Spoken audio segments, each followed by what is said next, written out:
मैंने संकल्प लिया, उस समय एक बड़ी अवधि के साथ बीता और लगभग 47 वर्ष मेरी साधना को हो गया। 47 वर्षों बाद आज ये माई और बाप की कृपा से हुआ है। इसमें मेरा अपना फिर कोई कराओ, मेरा अपना इसमें कोई प्रयास नहीं है, इसमें मैंने कुछ नहीं किया है, सब भूतनाथ ने किया है।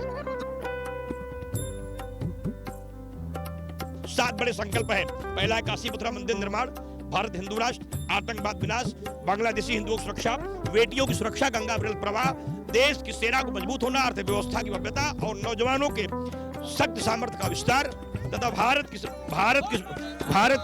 की संस्कृति को और मजबूत करना और देश को हिंदू राष्ट्र बनाने जैसे विषय को लेकर के संकल्पित है।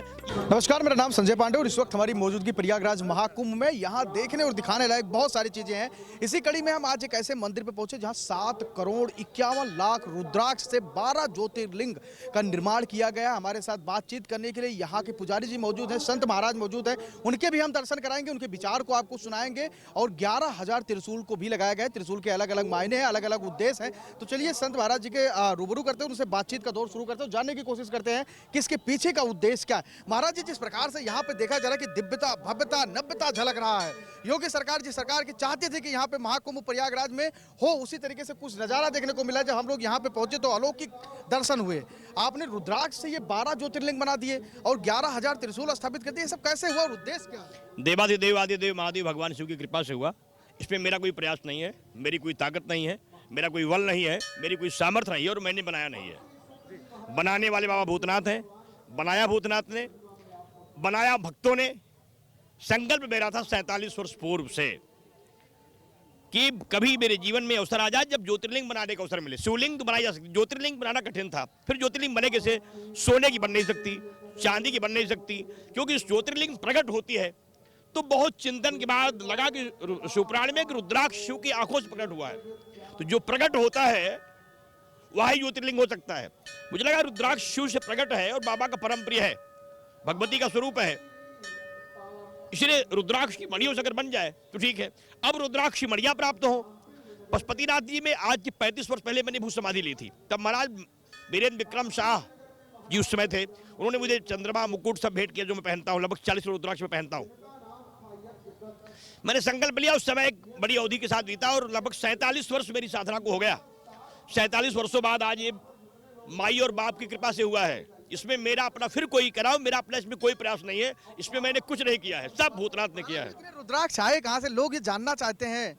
सब भगवान पशुपतिनाथ कृपा से जो रुद्राक्ष के बन है पूरा, वहाँ सभी पेड़ों से रुद्राक्ष निकला। इसीलिए लंबा समय लगा, क्योंकि रुद्राक्षों को ढूंढना बड़ा कठिन था, उन्हें एक एक रुद्राक्ष पेड़ों से निकलवाना कठिन था।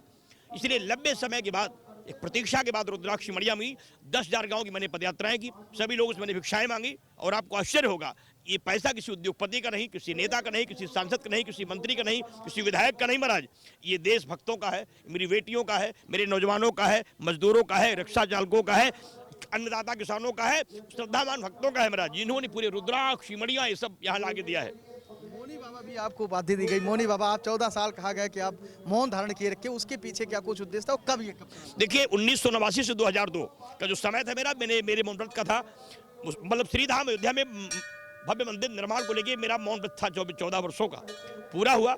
आज भी मैंने संकल्प लिया है पूरे जीवन अन्न न लेने का, नमक मीठा अन्न का सेवन नहीं करता, एक बार उबाला हुआ पानी और मतलब बिना नमक की सब्जी लेता 24 घंटे में। आजीवन का संकल्प है। काशी मथुरा निर्माण के संकल्पों को लेकर के ही ये ज्योतिर्लिंग, ये जो पूरा अनुष्ठान है ये देश का है, राष्ट्र का है, न मेरा है, सब मेरे माई ने किया है, सब बाबा पूरा कर रहे हैं। जितने लोग आएंगे सब इन्हीं सब मेरी बेटियों का, नौजवानों का, बुजुर्गों का, राष्ट्रभक्तों का संकल्प है, सब लोगों। महाराज, एक लास्ट सवाल ये हम जानना चाहते हैं, जो त्रिशूल लगाए गए हैं इसके बारे में भी बड़ी चर्चा हो रही है। केंद्र बिंदु बना है आपका ये त्रिशूल लगाने का, ये अलग अलग कलर के त्रिशूल लगाए गए, इसके मायने क्या है? देखिए 4 त्रिशूल है, 11,108 त्रिशूल है। उसमें जो लाल त्रिशूल है, देश का नौजवान बेरोजगार ना हो, संपन्न हो, व्यवसायी हो, साक्षर हो, प्रतिष्ठित हो, भारत की गरीबी समाप्त हो, पहला विषय है। दूसरा है पीला त्रिशूल, महामारी रोग मेरे देश में न आए, लोग आरोग्य रहे। तीसरा है सफेद त्रिशूल, भारत विश्वगुरु बने, इसके लिए ज्ञान विद्या बुद्धि की प्रदानता भगवान शिव करें।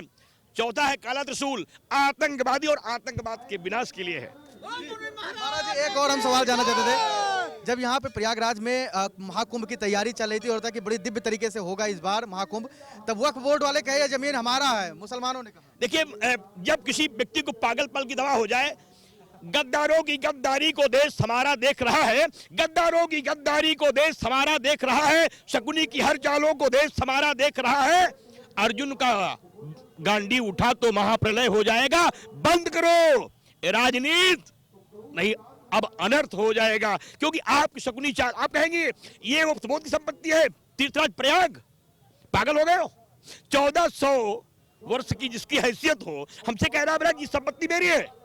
और मैं संकल्प पढ़ता हूं, अष्टाविंशतमे कलयुगे कल प्रथम चरणे, 28वां कलयुग है मेरा। इसके पहले 28 त्रेता, 28 द्वापर, 28 सतयुग चले गए। इसके पहले कब से है पता नहीं है। जो आदमी कुल 1400 साल का हो वो कहे बड़ा जी गंगा का स्थल बोध क्या है।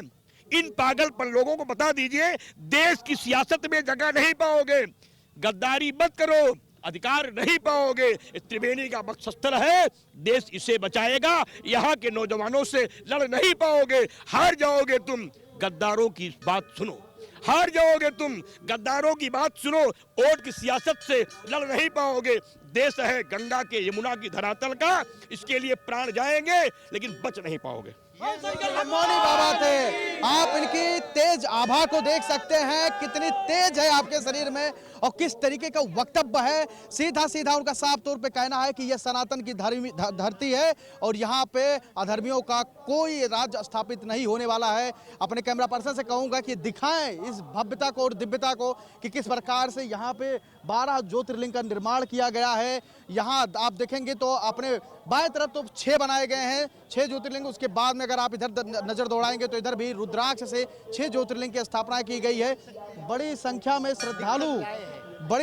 श्रद्धालु यहाँ पे पहुंच रहे हैं, यहाँ महादेव बाबा के दर्शन कर रहे हैं। घर घर बैठाए महाकुंभ में जो आ रहे हैं वो पुण्य के साक्षी बन रहे हैं। यहाँ पे 11,000 से ज्यादा त्रिशूलें लगाई गई हैं, सबके अलग अलग मायने, सबके अलग अलग उद्देश्य हैं। सामने आप देख सकते हैं कि महादेव जी की जो शिवलिंग है उसको स्थापित किया गया है। महाराज जी मौनी बाबा यहीं पे बैठते हैं। एक बड़ा सा डमरू रखा गया है और हमेशा यहाँ दीपक जलता रहता है। आप देख सकते हैं, मैं कैमरा पर्सन से कहूँगा कि दिखाएं कि कितनी भीड़, कितनी बड़ी संख्या में जो भक्त हैं, जो श्रद्धालु हैं, यहाँ पे पहुँच कर आते हैं और दर्शन करते हैं बाबा भोलेनाथ की और महाराज की मौनी बाबा की। उन्होंने कहा कि मैं संकल्प ले रखा हूं कि जब तक मथुरा मंदिर श्री कृष्ण भगवान की आज़ाद नहीं हो जाएगी, काशी विश्वनाथ में मंदिर नहीं बन जाएगा, तब तक ये मेरी तपस्या चलती रहेगी।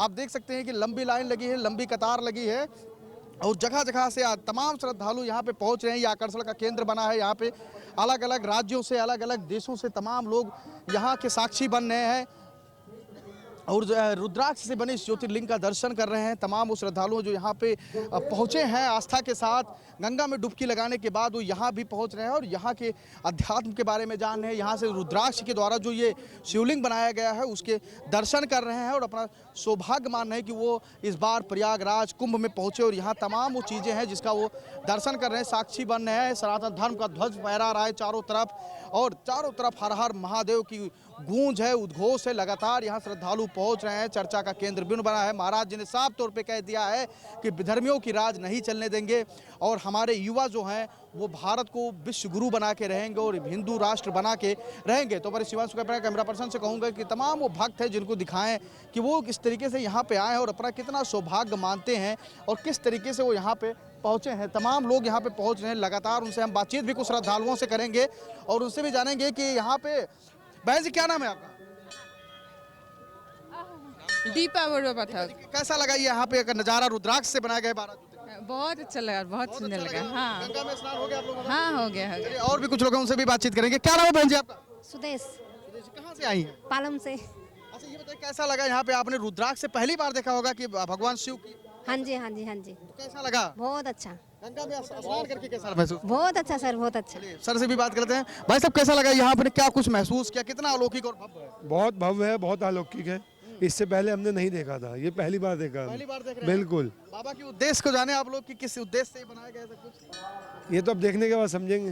बाबा का उद्देश्य है कि भारत हिंदू राष्ट्र बने। बिल्कुल बनेगा जी, बनेगा, बनेगा क्यों नहीं। चलिए तो देख सकते हैं तमाम श्रद्धालु जो आ रहे हैं उनसे भी बातचीत की। उनके मन में खुशी है, हर्षोल्लास है कि वो यहाँ कुंभ में आए और इस तरीके का दिव्य भव्य नजारा वो देख रहे हैं। कैमरा पर्सन शिवांशु के साथ मैं संजय पांडे, फिल्मी टिक्स प्रयागराज महाकुंभ।